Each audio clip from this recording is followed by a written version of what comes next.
อทั้งเกยนี่ยังบ่พอ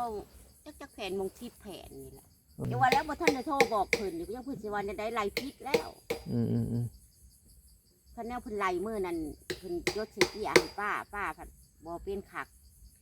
จดพิษป้าเป็นคนจดพิษว่าโตบางขังเนี่ยนะบางขังเครื่องของเป็นเตียวสังกะสีก็คือมาเลยบ่อนกันชาติบ่แม่นบอลมุงชุดนี่แหละการ อื สร้างบอล ม เนื้อมื้อเช้านึกว่าป้าออดว่าคนมุดงกเลยได้ว่า เพิ่นมาเสนอแล้วเนาะถ้าไม่เส้นบ่มีก็หาไม่ติ้วไม่ยังแล้วมาตั้งเส้นเพิ่นน่ะคนมุดงกแล้วเพิ่นว่าอืม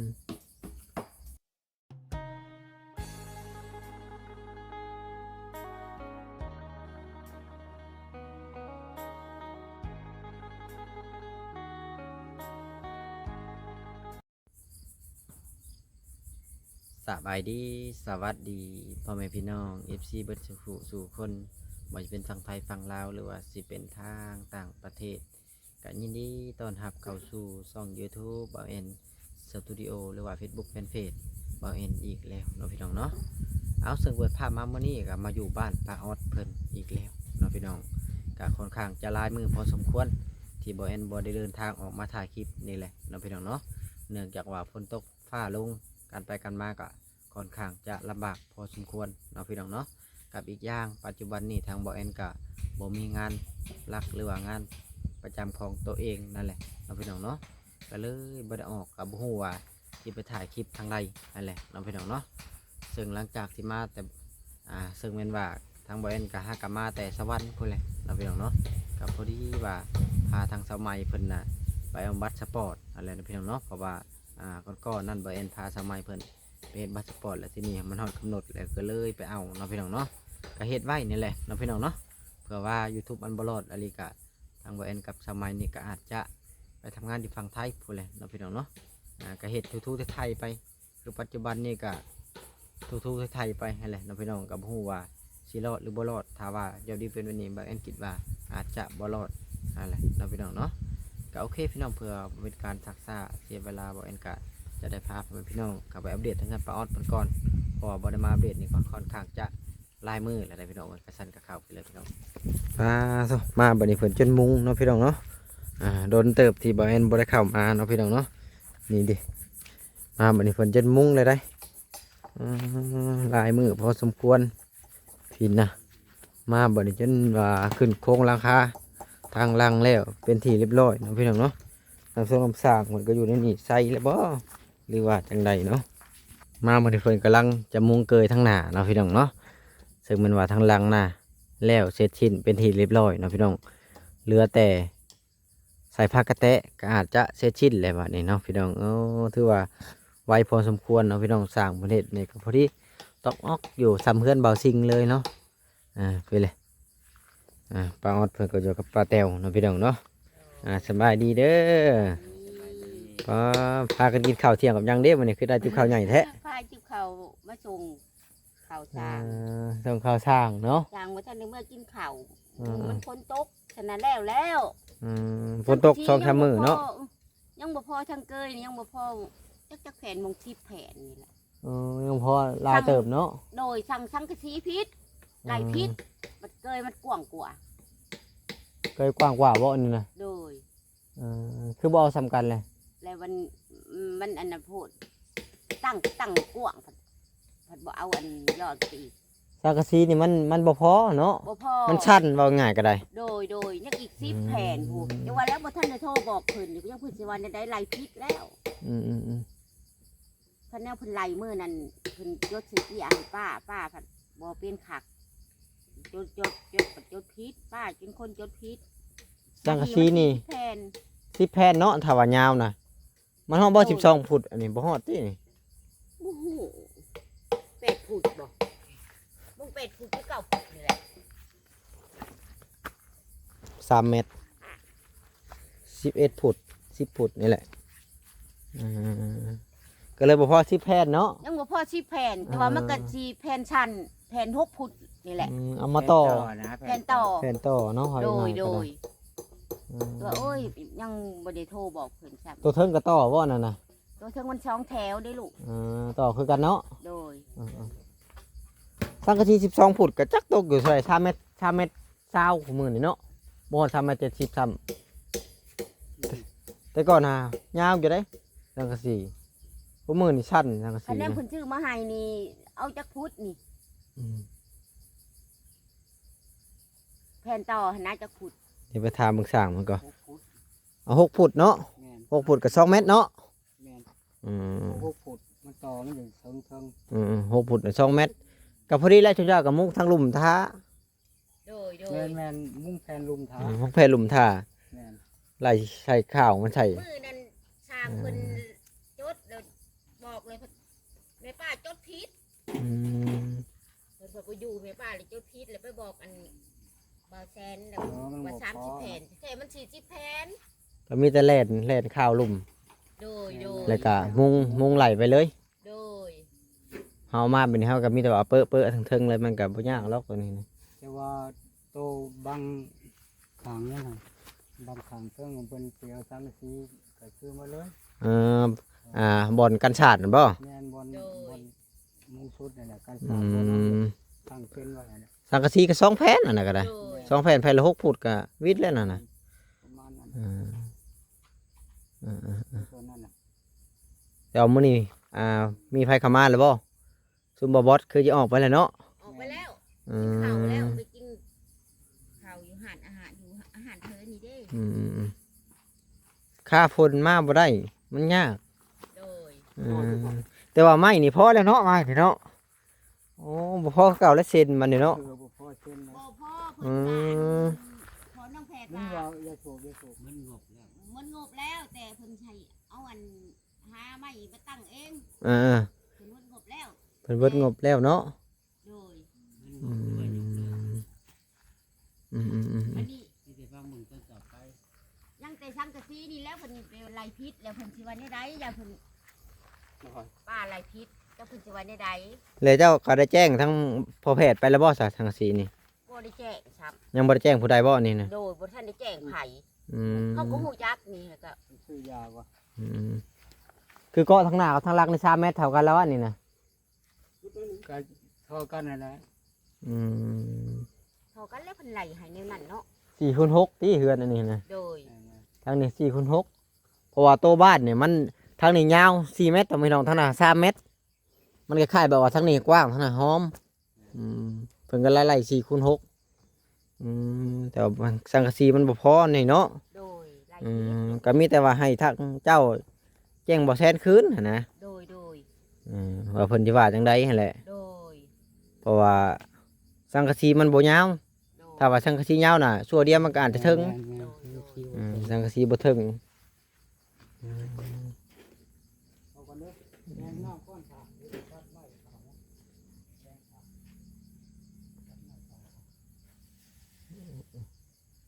เพิ่นก็เฮ็ดไว้อยู่เนาะนี่ก็เนาะ โดย บ่ได้โชว์เฮ็ดแต่เที่ยงวานนี่ก็ฝนตกมื้อ ก็ไม่เฮ็ด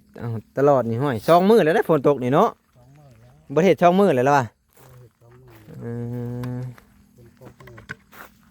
สิต่อเอาบ่ไปนี่ฮะ ต่อแล้ว มันพอดีบ่ถึงเนาะ บ่ได้คอนบ่ได้คอน อืมคนบ่ได้ เอามาตัดเอาไม้ตัวนี้มันก็กินตามไม้ให้กันให้บ่พอ มันยังอยู่บ่พอตื่มได้นี่เนาะ คันเฮาตัดไปไม้นี่เขาแล้วยังบ่พอ อืม ตัวใส่ไม้ตัวนี้ไปนำมัน 1 2 3 4 5อันนี้ก็ใส่5คือแล้วเนาะ2 4 5ก็พอดีเรือนั่น ตัดขาวเขา อืม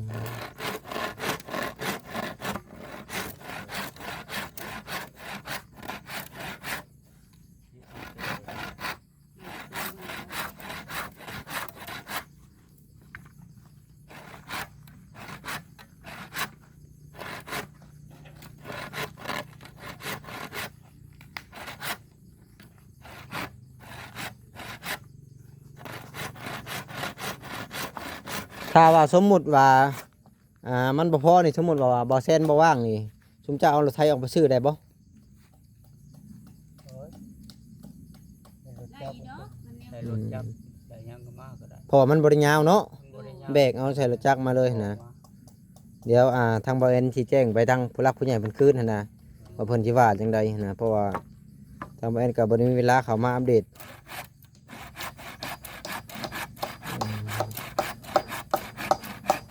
ทำไมมุ้งนี่มืออื่นกันแล้วแล้วดิเนาะเจ้าเอามือแรกนี่มาตั้งนี่เนาะ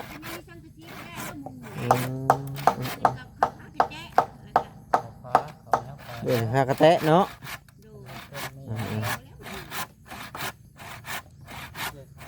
มีเส้น อืม เส้นก็จะพอแล้ว มีแต่ว่าเส้นเนาะ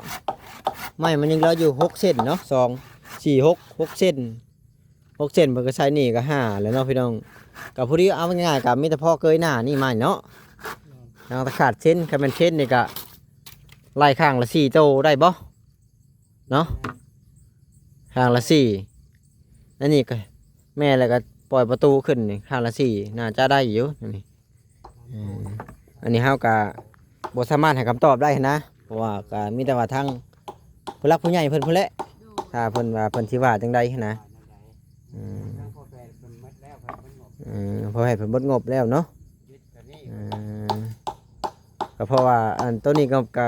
มีเบาโอลิกับพ่อแพทย์เนาะเป็นคนงบสังกะสีนี่บ่แซนเนาะแล้วก็ค่าสร้างก็บ่แซน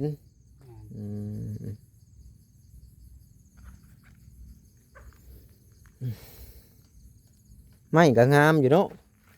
งามอยู่ใหม่ ไม่ห้องเรื่อยเด้ มันคงเลื่อยเนาะ บนเข้าไปซื้อบนเรื่อย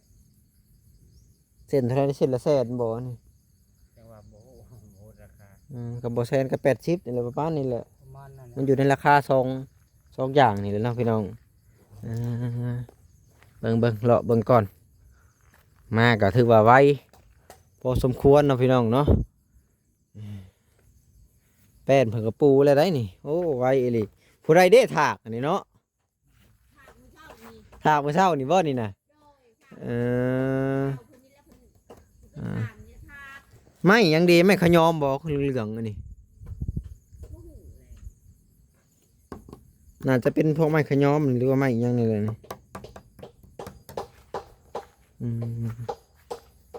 นี่เลยเราพี่น้องบ้านป้าออดตอนนี้ขาดเส้นเราพี่น้องเนาะขาดเส้นนี่2 4 8 12 16โตนะพี่น้องเนาะขาดอยู่16เซนว่าง่ายก็ได้ถ้าว่ามันบ่มีอะไรก็จำเป็นต้องได้หาไม้แถวป่านี่แหละเนาะพี่น้องไม้โตที่ได้มันซื่อ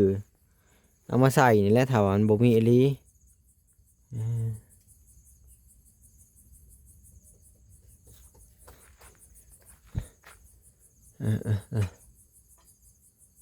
นี่แหละเนาะพี่น้องเพิ่นก็ถือว่าเฮ็ดไว้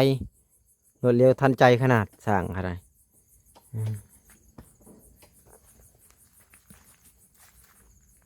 บ่มีเปื้อนเนาะพี่น้องเพราะว่ามันเป็นดิน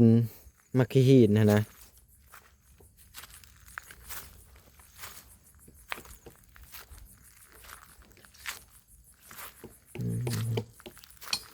ไผได้ตัดเนาะต้นอันนี้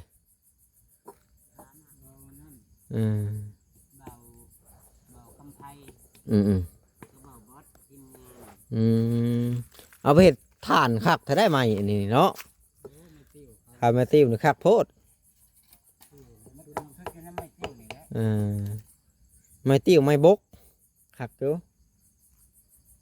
แข็งคักได้ไม่บกไม่ข้อแถวนี้เขาบริชื่อพื้นลาบ่แถวนี้เขาว่าไม้ยังหลายแท้พื้นลาเขาเห็นเป็นกองนะแต่ปัจจุบันนี้เพิ่นบริชื่อเลยเนาะลาละ3 แสนพอได้บ่มีคนเห็ดเนาะพวกนี้ผมไม่เตียวมีแต่ไม่เข้าบนบ่อนี่ฮะ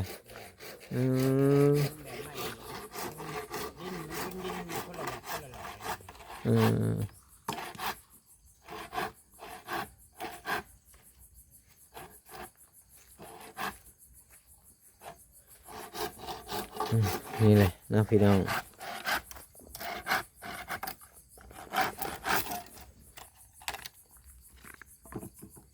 ถ้าแม่นใส่ผ้าแล้วนี่ห้อยขึ้นได้แล้วนี่เนาะนี่อีกบ่ดนนั่นนี่ค่ะแม่นใส่ผ้าแล้ว ก็มีแต่ว่าให้ทั้งนี่แหละพ่อแต้วเจ้าก็บอกพ่อแพทย์เพิ่นให้ทางพ่อแพทย์เสนอไปหั้นนะ โดย เพราะว่าพ่อแพทย์เพิ่นเป็นคนทำงานนี่นะแพทย์ก็บอกโอลิทางบ่แซนเพราะว่างานนี่บ่แอนบ่ได้รับนำหั้นนะ โด ก็ ย มีแต่ว่าให้พวกเพิ่นเสนอเองนั่นแหละ มันว่าเลยเด้หมด เพิ่น เออ เว้า หมดเลยได้ เสนอมื้อเช้านี่ว่าป้าออดว่าข่อยมุดงกเลยได้ว่า เพิ่นมาเสนอแล้วเนาะ ถ้าไม่เส้นบ่มีก็หาไม่อยู่ไม่ยังแล้วมาตั้งเส้นเพิ่นน่ะข่อยมุดงกแล้วเพิ่นว่า อืมมีแต่ถ้าบ่แซนพุ่นแหละเนาะ โดย พอบ่แซนเพิ่นยังบ่มีเวลาเข้ามาบ่หรือว่าจังไง ยังบ่ฮู้เพิ่นสิเป็นได้มาบ่มื้อนี้ เพอเพิ่นก็ไปหลายทางหั้นนะ เพิ่นก็ย่างเวียกย่างงานได้เพิ่นก็เว้าหลายทาง แม่น แม่น เพิ่นไปหลายทางแล้วทั้งนั้นแน่ทั้งนี้แน่นัดเวลาเราก็ได้ก็ค่อยเฮ็ดไปนี่แหละ โดย ถ้ามันบ่มีอีหลีก็จำเป็นหาตัดไม้ให้แล้วเนาะ โดยบ่ว่านี่ได้ เพิ่นช่วยเฮาซะนี่ก็ถือว่าโอ้ ช่วยจำนี่ก็โอ้ดีใจแล้ว ดีใจแล้วนี่เพิ่นจะหาไร่นี่ขนาดบ่แม่นง่ายๆเด้นี่ แสนดีใจภาคภูมิใจสุดๆซ้ำนี่ก็ถือว่ามันมาฮอดใกล้ถึงทางเลย ดีใจแล้ว มีแต่หาไม้ใส่เส้นพาซื่อๆเนาะ โด โด ย ยน้ำพุสาธุเลยผู้มาซอยมาสู้กันให้อยู่ดีมีสุขให้ร่ำให้รวย ก็แม่นด้วยน้ำพักน้ำแห้งตัวเองนี่ก็อาจจะบ่ได้เลยเนาะ บ่ได้ บ่ได้ดอก บ่ได้เลยเนาะ เท่า โดย เท่าแก่วัสลาเลยได้เฉพาะได้กินใส่ปากเขาแล้ว ก็หากินไปวันๆเนาะ แม่นโดยอยู่รอบวันกับบัดนี้อายุสังขารมันก็เริ่มไปกะจนสิวันคลอดมื้อใด 50เลยเนาะ 50กว่า มีแต่ย่างถอยหลังแล้วเนาะ โอ้ยได้ย่างไปหน้าเนาะวันนี้ แต่ว่าโอ้ดีใจไปซอยได้สำนีกับเป็นหยัง น้ำในนี่ก็ยังบ่ทันใช้เนาะพอยังบ่ได้ย้ายลงมาอยู่พี่เนาะ ยัง หลังจากที่แล้วนี่ก็ย้ายลงมาอยู่พี่เลยเนาะ โดย ตัวนั้นก็ส่งเพิ่นคืนเนาะ ส่งเพิ่นคืนบอกพ่อเพิ่น บนอยู่บนเช้าแล้วก็ เวลาสิลงห้องกับพ่อเพิ่น แม่นเลยเจ้าบ่ได้ญาติบ่ก็มาอยู่ไกลไปสิ ธรรมดา ญาติพี่บ่เจ้าก็ได้ พอดีญาติเคยอยู่ใกล้พี่ประสาทยังเคยอยู่ อืม ได้เผาไก่เผายังให้เขา ที่ได้อยู่ฟาร์มไก่อยู่กันพี่ภาษาแห้งป่าคน ประชาอยู่ไสน่ะ มันจะปล่อย อืม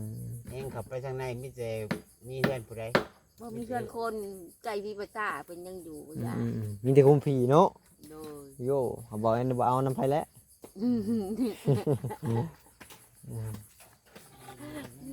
บ่ว่าแล้วบ่เอาน้ำไผได้ พบเลยเนาะ อืม ได้แล้ว ก่อนนะ มัเป็นลูกเอ้ยบ่มีบ่อยู่บนเช่าได้สำนี้ดีใจสาธุแล้ว นี่และเบิดหลายล้านเติบได้นี่เฮ็ดทำนี่ก็ได้ โอ้บ่หลายเห็นเลยเนาะ อ่า คนซื้อมานี่บ่หลาย ทางน้ำสร้างก็บ่แม่น4ล้านพุ่นบ่ 7,000คือว่า 7,000ก็ตีไป4ล้านเนาะ โดย 4ล้านบ่ได้น่ะ ใจน้ำพ่อแปดก็ได้ อืม เบาบดเบาอุลิก็ได้ก็มุกกับใจคนมาใส่แล้วหันมาต่อหัดจันก็ได้ ไม่นี่ไปซื้อก็เบิดหลายเติบแล้วนี่ เมื่อวาน ล้านเติบแล้วนี่ นี่จะพาความกับมุกกับใจในผลหลายๆนี่จะต้นต่อไป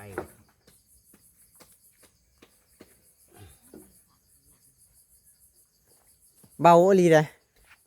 เบาน้ำสร้างมันนี่เพราะว่าน้ำมันก็ฮีดมันใส่ไว้ได้ มันคือน้ำดินทรายได้น้ำมันหินนี่นะน้ำก็แห้งคักอะไรยวกมือเดียวก็ได้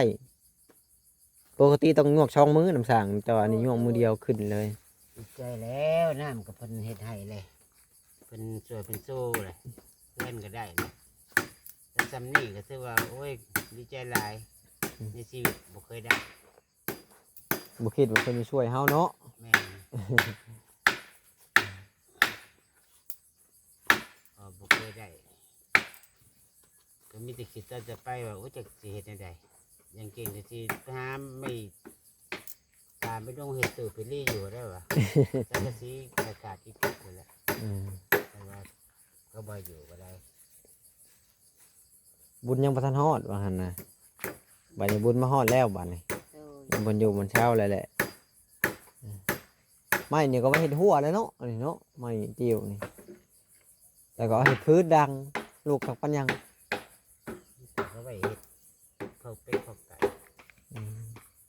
ปล่อยไก่ก็สบายเด้เนาะเดี๋ยวนี้ป้าเท่าบ่ได้มีนาผู้ใดสิปล่อยมีนาคนนี่บ่แถวนี่ฮะดอนนี่คือจะบ่มีนะ มีได้ มีบ่ เดี๋ยวนี้อยู่ไกล ซื่อๆได้ ไปบ่ฮอด เออ ไปบ่ฮอดดอกโนเอ้ยไก่ บ่เพิ่น มีอยู่นา งัวควายนี่ใครสิปล่อยแถวนี้ มีเลี้ยงหน้าได้แถวนี้มีเฮือนหน้าหมดได้ อืม บังป่าสิก็แม่นบ่มีป่านี่จะได้เห็นหมด ในเบิ่งคือว่า มั ป่าน ไป หลาย บริใกล้ได้นี่นาไปนี่ก็เห็นรถเทียงนาคนอยู่ในนี่ก็เทียงนาคนนี่บังป่าสิ อืม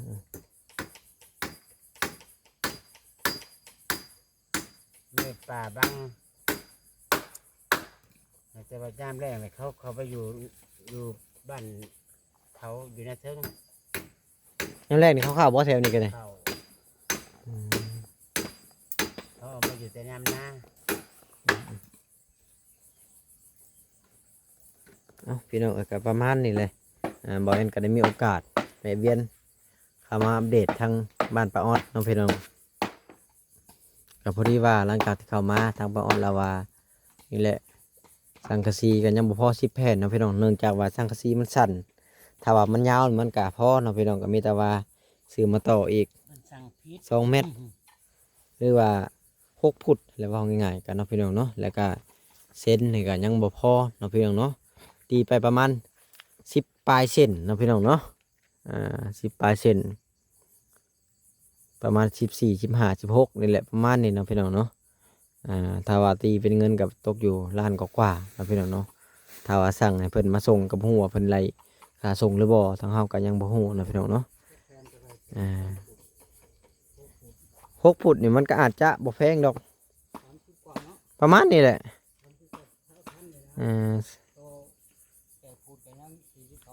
แม่นๆประมาณนี้แหละประมาณนี้แหละประมาณ3-40นี่แหละประมาณนี้แหละเนาะพี่น้องเนาะเอาสำหรับคลิปนี้ก็บ่มีหยังหลายเด้อพี่น้องเอ้ยก็ฝากพ่อแม่พี่น้อง FC เบิดสู่คนฝากกดไลค์กดแชร์กดติดตามเพื่อเป็นกำลังใจให้บ่แอนเด้อสำหรับคลิปนี้บ่แอนก็ขอตัวจบคลิปก่อนไว้พอกันคลิปหน้าอีพีหน้าอีไผในเด้อพี่น้องเอ้ยอยู่ดีมีแรงเบิดสู่คน